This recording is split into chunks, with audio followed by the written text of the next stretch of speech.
Senator Reynolds. Senator Fischer, please. Thank you, Mr. Chairman. I do want to begin by thanking the commissioners for your work on this report. The report is thoughtful, clear-eyed about the threats, and honest about how underprepared we are to address these threats, and we are woefully underprepared.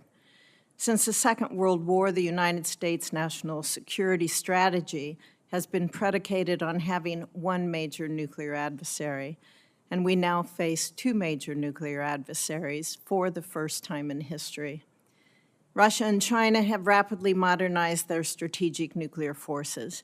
They have dramatically expanded their theater nuclear forces, and they are developing novel nuclear weapons and delivery systems. Meanwhile, we have barely begun to modernize our strategic nuclear forces and only plan to replace them on a one-for-one basis, a plan that was developed on outdated assumptions. As you say in your report, our nuclear force modernization program of record is, quote, absolutely essential, although not sufficient to meet the new threats posed by Russia and China, end quote. And as your report also conveys, the United States has no strategy to address this threat. We cannot effectively deter two nations with a national defense strategy that has one major war-sizing construct. Unless we change our strategy, we will not be able to deter both China and Russia.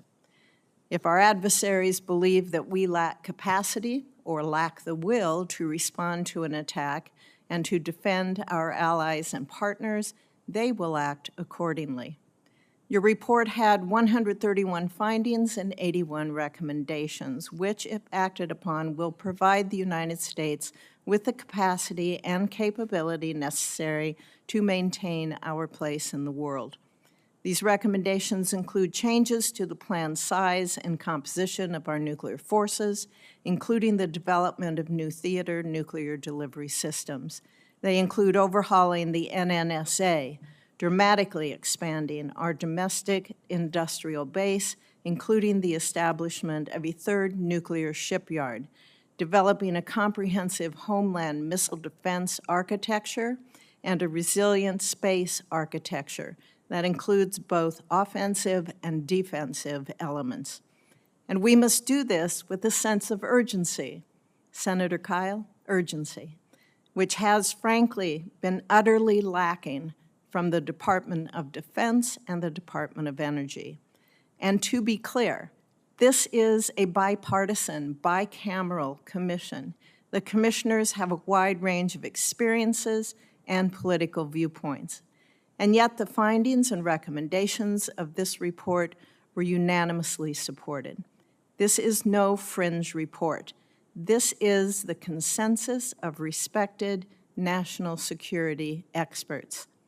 I look forward to working with my colleagues in Congress to turn these recommendations into legislation. The road ahead is difficult, and there will be a cost, but we are at a crossroads. Senator Kyle, the report recommends that the United States, quote, develop and deploy theater nuclear delivery systems that have some or all of the following attributes: forward deployed or deployable in the European and Asia-Pacific theaters, survivable against preemptive attack without force generation day-to-day, a range of explosive yield options, including low yield, capable of penetrating advanced integrated air and missile defense with high confidence, and operationally relevant weapon delivery timeline on promptness, end quote. Does the SLCM meet those attributes? Mr. Chairman, Senator Fischer, the answer is yes. Of the possible weapon systems that could fit all those criteria, is SLCM the system that could deliver this capability to the commanders most quickly? Mr. Chairman, Senator Fischer, I don't know the answer to that because I don't know what other systems people might propose would satisfy those requirements. What the Commission did was to decide what requirements were needed to give the President the maximum number of options. These were the elements of a weapon that was needed. SLCM satisfies those elements. Whether there are others that could also be developed, we leave to the experts. When you speak of giving the president options, would you say that was a priority, one of the main reasons that your commission believed that having a delivery system with those attributes is necessary to deter our adversaries? Mr. Chairman, Senator Fischer, I believe that that is correct. We talked a lot about the president having different options because we focused a lot on the possibility of escalation.